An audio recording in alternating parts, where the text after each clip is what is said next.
You ready to see the 011 Dynamic Evo? Me too. Roll that intro.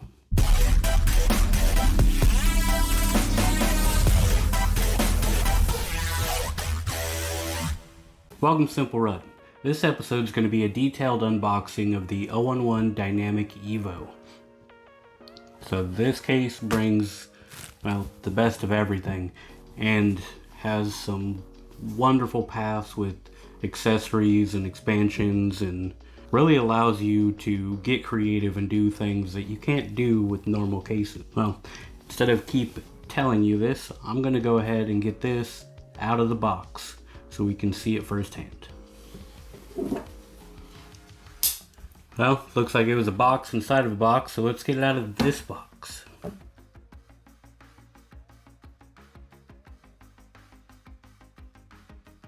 Before I get too far, don't forget to subscribe. I will be doing a build in this, possibly two. I will be doing a build in the 011 Air Mini. I will also be starting a build in the 011 Dynamic Mini. I've got to do some heat testing, the 5700G versus 11600K. I've got a lot of videos coming up, so don't forget to subscribe so you can keep up with them. As you already know, or have at least guessed, this is the next iteration of the 011 Dynamic. So it's called the Evo because it is the next evolution in the 011 Dynamic series, which has already brought the 011 Dynamic, the Dynamic Air, the 011 Mini, and the 011 Mini Air. Now this takes cues from all of those cases and, in my opinion, takes the best of everything and shoves it all in one case. And from what I can tell so far, does that well. So it is larger than the 011 Dynamic, but not drastically larger. So for the depth of the case, you're looking at 20 millimeters larger, and width and height is about 10 to 15 millimeters larger than the 011 Dynamic. So it's a big case. Now it is still smaller than the XL, of course, and you are going to be limited to 360 radiators. You're not fitting 420s in here, but you can fit 280s depending on, how big of fans you go and what route you want to take. Now originally the reason I was interested in this case is because you can actually flip the case and run it in the left orientation. So the way my desk is set up right now, this would hang off the desk and all my power cords would be what you see when you walk up to my desk if I didn't flip it.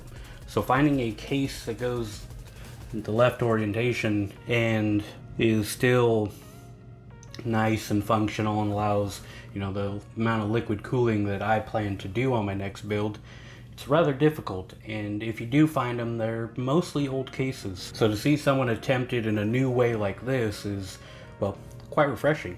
There's so many details about this case that I'm not quite sure where to start. So I've already gone over the size difference. So let's kick into your panel difference.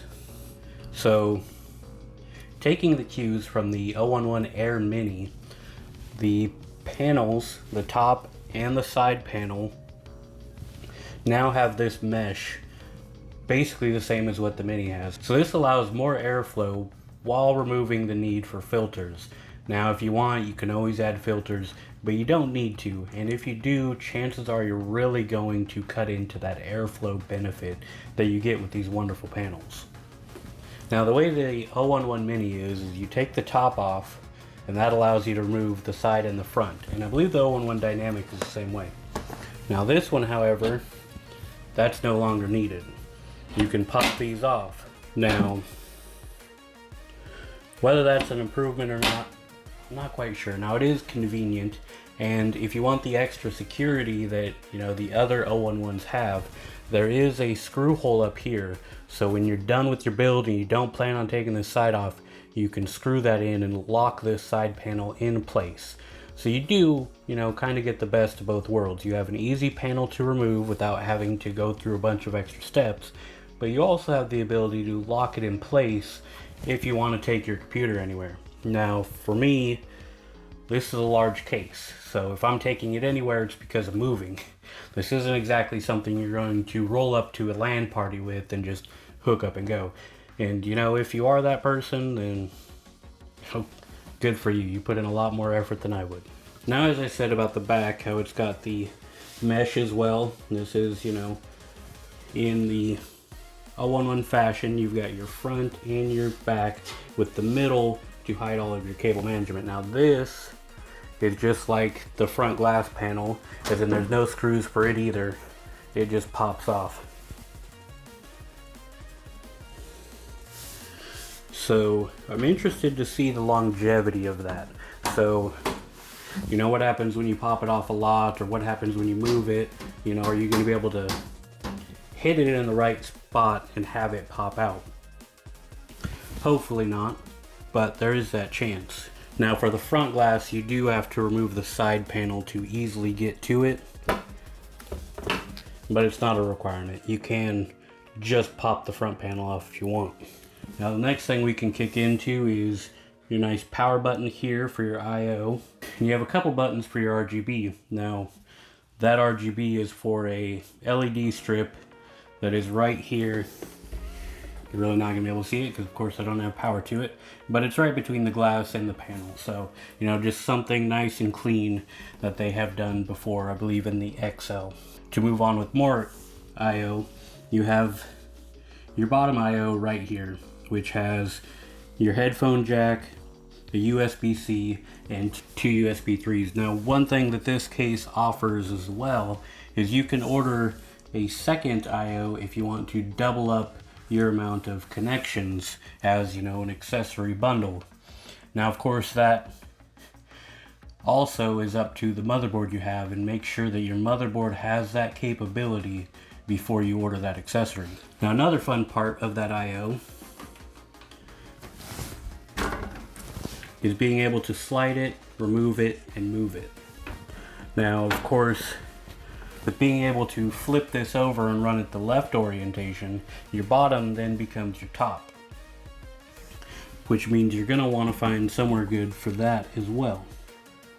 So that allows you to move to these ways depending on how you got your case on your desk. And, you know, with the two options, you can go front and side, and really crank up the amount of USB connections you have. So if you're running, you know, a hardwired in Xbox controller, or PS5 controller, or you're charging your phone or your tablet or anything like that, you can really add up, you know, the amount of accessories you hook up. And as you can see, there's a nice clean bundle with a cable holder right here and a hole going in there. So as you move this around, you're really going to want to play with that. Now, right now, it is bundled in there. So you're gonna have to open up the case and, you know, get some more slack on this cable and decide where you want it and, you know, how you want that to work. So now, as you can see on the bottom as well, while we're here, these are much larger holes than you see on the top and the side, which is why there's a magnetic filter that comes with it, which is kind of annoying when you're moving the case around, but if it's in a stationary position, fits in there nice, and, you know, will block the area in which your fans are pulling air, but as you can see, it doesn't block everything in. So if your fans manage to get any of that air, there's not much filtration in that area. Now with that, let's pop these panels off and take a deeper look on the inside of this case. Now before I get too far, there is another accessory I forgot to mention. Well, there's a lot of accessories still to go over as we go through this case, but there's another one focused on the I/O. Now that is being able to get a top panel to replace this. As you can see, there's a box here, and that would allow to have a top I/O in the case that you have this on the floor and you want easy access from that rather than running it all the way to the bottom of the case. So if you want to put this case on the ground, preferably not on carpet, but to each their own, then you can get the accessory I/O to use the top panel. So I'm sure one of the bigger questions about this case is going to be, you know, your fan and radiator configuration. Now, as I mentioned earlier, you can fit 360s and 280s. Your bottom, your top, and your side will allow 360 radiators. Cool thing they did with this case, I don't have the vertical mount, but there are two heights for the vertical mount, and even in the lowest height on that vertical mount, you can still go with the slim radiator and slim fans on the bottom if that was what you wanted to do. Or you can bump it up a notch and you'll have 90 millimeters of clearance for radiator and fans on the bottom, which is really nice. That allows you to have your vertical orientation graphics card to really show off your water block while still having the ability to add your radiators and your fans on the bottom. Now your top is going to be the same as well, and as you can see, you've got the openings and the sliders, of course, for your 120s and your 140s. Now this is not quite big enough to fit a 420, so sadly you're not going to quite get that big. But 280s and 360s are still quite a bit. Now I mentioned the vertical orientation graphics card. Now the thing that I'm really excited about and what I'm going to do when I do my personal build in this case is you can actually hang the graphics card right next to the motherboard. So that makes it similar to what I currently have in the Shift X, where the back of it is basically all graphics card. You get the whole view of the water block. It's nice and vertical, but that opens up all of this area for airflow without a graphics card blocking any of that. I guess I kind of skipped the accessory box. Should probably take a look at what's in there. So first off, you have fan brackets. Now these brackets can be used on the bottom of the case to add in solid state drives or hard drives, depending on which route you want to take. Now another addition is replacing this fan mount with a solid state drive or slash hard drive mount. So also included in your accessory box is a bag of screws and zip ties, as well as some cable belts, your DeBauer logo that you can place right here on this guy, and also included with this is a graphics card sag bracket. So with that, let's discuss your solid state and hard drive capacity. Now, all of what I'm going over will not include your M2 drives that you can put on your motherboard. So with the brackets for the bottom, which you've seen were in the accessory box, you can put 4 SSDs down there. You can put 4 SSDs right here on the back of this guy. Then you can put 1 SSD here, 1 SSD on the back side of this, and 3 SSDs in this cage, allowing for 13 solid state drives, which is a lot. I'm not even sure why you would need that many, but if you want to, this case can do it.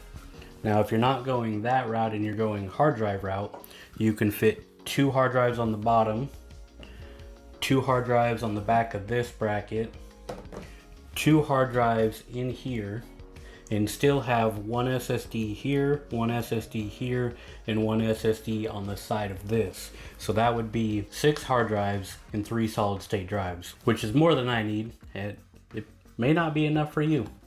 I hope it is. It's a lot. So that goes over all your hard drive and solid state capabilities, which is pretty awesome. So if you were one of those people who have a NOS system inside of your system, or you just have a lot of games or anything like that, this case will definitely adapt and overcome your storage needs. Now to kick back into the radiator discussion, we do have this bracket here. Now the cool thing about this is you lift this up and that just slides out, and that's it. So that allows you to use your SSD bracket, your radiator bracket, or if you have the upright GPU kit, you install that there as well. As you can see on this bracket, it can mount either direction depending on, well, how thick a radiator you want to go on there. So in this orientation, you have 121 millimeters of space inside of this case for your radiator in your fan. If you flip it this route, you have 84 millimeters of thickness for radiator and fan, and it looks like this is definitely deep enough as well to have fans on this side.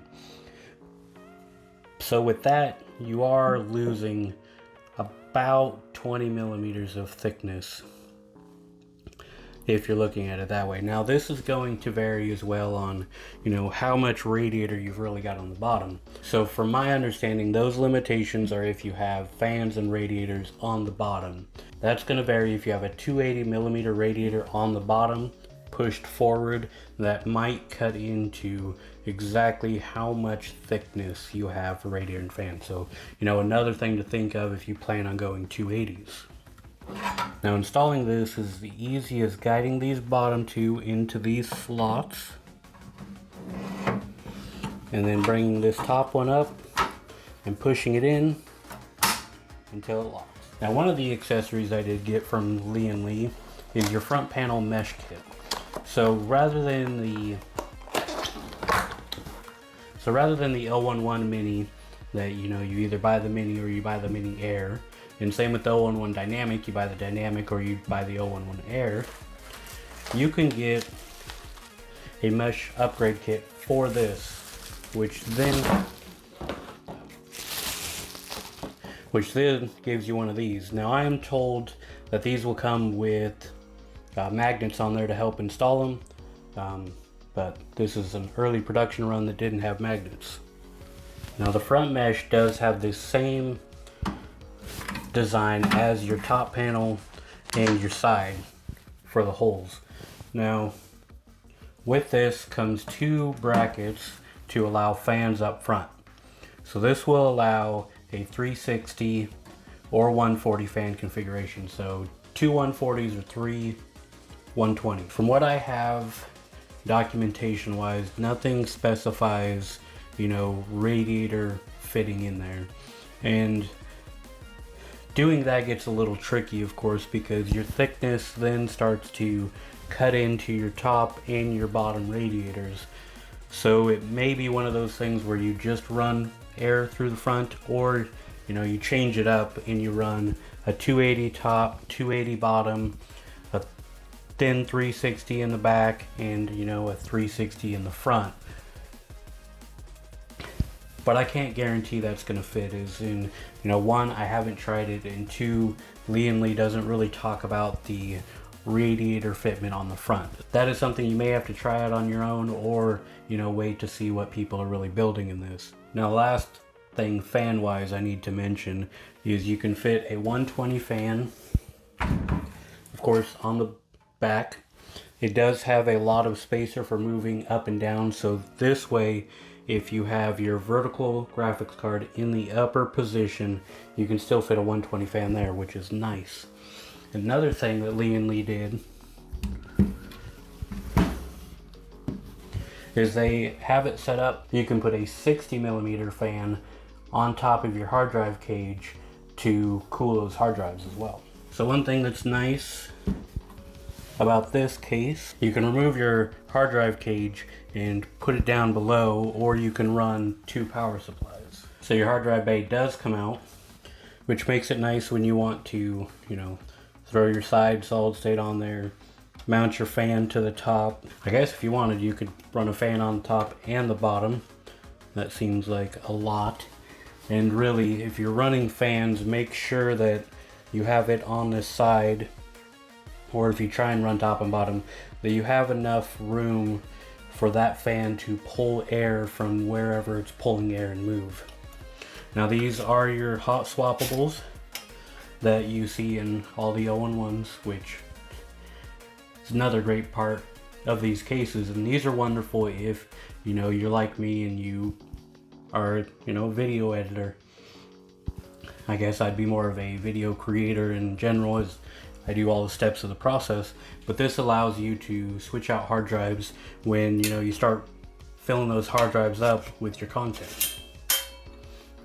Now again, this can go top or bottom, top and bottom. You wouldn't want to run two of these because then you can't fit your power supply. That's a necessity. But you can run two power supplies. So that is also handy if you really want to go crazy in the amount of power consumption this thing's doing. And at the rate Intel's going, who knows what, 13th gen is going to want power-wise. It might need its own power supply. So I touched base on this side panel, but I really didn't get into it a whole lot. Now, you have thumb screw on the top and one on the bottom. Let's see if this is still a little too tight. And that allows you to remove this to, install your SSDs, but also for cable management. And as you can see, there's a lot of room for cable management. And the great thing they've added is these have hooks. You also have room, and there's already Velcro in here to hold your cables. So if you're using this case to swap out hardware, or you're upgrading your build, you can set it up to run a couple different channels. So if you're switching out fans or anything like that, or you want to replace bad hardware, it could be easy to have your channels set up and remove parts of the bundle rather than going through and undoing the entire bundle. But this does allow for a lot of room for cables. So if you don't have the custom cables and you're going with the extensions, one thing you're going to know is the extensions add a lot of extra cable. So this extra room does come in handy when you're trying to find places for that cable. In my case, when I did it in the Shift X, it got way too crowded and very difficult to place the panel on. So having that extra room is very beneficial in many cases. Now, one of the things I've mentioned a couple times but I haven't shown you is that you can rotate this case to be oriented left. Now, the one downside of that, depending on how you look at it, is that your graphics card will be upside down at that point, which isn't really an issue. It just may look odd, but the reason it has to be that way is your PCIe cable. It's got to hook up a certain orientation. So if you flip that around and go the other way, then you got to get really creative on bending and mounting that cable. Now the cool thing with the the vertical GPU bracket and with the upright bracket is they do come with the PCIe Gen 4 cables. So anyone using 30 series, you're not going to do anything weird with the BIOS if you've got Gen 4 motherboard. So that is nice. Now with that, I'm going to go through and switch this around so I can show you basically what it looks like when you orient it the left way. So your top brackets are easy to pop out as well. You have these 2 screws in the back and then it just slides back. So if you want to take this out, mount your radiators and your fans to it, it's as simple as that. It's also something that gets rotated around when you switch the orientation of this case. Just releasing these back thumb screws and sliding the whole bottom out, this whole pan comes out and can then be put on the top. Now one thing to make sure of before you do that is that you have all your cables unhooked. Now depending on where you're putting this guy, you do have another hole for routing these cables through the other end as well, which is going to be when you put it on the top, you're not going to want these cables sticking out in front up here. You're going to want them hidden in the back. So just another thing to do is slide them through there and route it through the other end. Okay, now it is in reverse mode. Now there are a couple things that are tricky, but at the same time it's actually a rather quick swap once once you've done it the first time. So the bracket for the top has these 2 screws on the outside, and the bracket for the bottom has a thumb screw. But they're the same exact bracket. However, you still need to switch these screws or else you won't be able to get to the bottom one without popping that back off. And you don't have to do that just to use this. So just something to remember as you're going through. Another thing that I ran into, sliding this bottom plate all the way forward does hit this guy. So you do have to remove this case again. the 3 screws right here and just adjust it just a hair to pop that forward, and then it goes right back on, no issues. Now, as you can see, I've already moved the hard drive bay, which is really simple. It's just 4 screws once you pop this guy out, and it goes either way. Now with that, there is this support bracket up here that I still need to move, and that is to hold your power supply up, because as you can see, there is a large gap between the bottom of the power supply and where the power supply goes. Now this guy rotates either way as well, so that's just, you know, your thumb screws, and then you can flip it around and connect it, which is rather simple. And then you've also got these hooks in here for your cable management, and this guy just has 3 screws, and that'll move up or down depending on where you want it. Now if it is in the down position, you got to put the power supply up here, then or run a short power supply. I believe you have 183 millimeters to this bracket for the power supply, and without this bracket you've got 233 millimeters for length of power supply.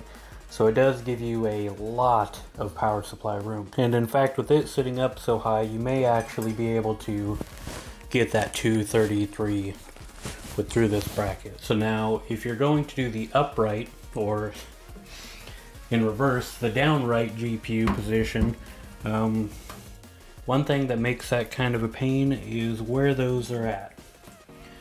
So these screws are right here, which in the regular orientation that's not an issue because the top gives you access to all of these screws. The bottom, however, does not. So in order to get to those screws, you will have to pop this off, put the screws in, pop it back on. Now another thing, in the manual it showed this being able to mount in more locations than what's actually shown, what's actually capable here. Now on this one I have this one, and there's another location right here. What you run into in this one is now I put a zip tie here, but if you were to put this on, it doesn't actually do any good. And you can't cover where you need to because there's that. So in order to do that, you would have to put a hole in this and then put that there. So just something to think about is you would have to remove this screw every time you want to put this in, take it off, clean it. As you're down here, you still have the multiple locations for this too. So if you want to keep this up in the front like it comes, then you won't run into this issue. But for the reverse mode, I had it on the side, and this is probably the location I'll do when I do my build. Now I'm a little nervous calling it into this video just because there is so much to go over, and I covered a lot, but maybe not everything. Now, I don't have all the accessories to really show you where all those go or how those fit, but I did cover, you know, the main things people are going to be concerned about, which is your fan compatibility, your radiator thickness and compatibility, the overall options of the case, you know, your cable runs, your filters, anything like that. So that's all covered. And the quality of this case is wonderful. It is a very pretty case.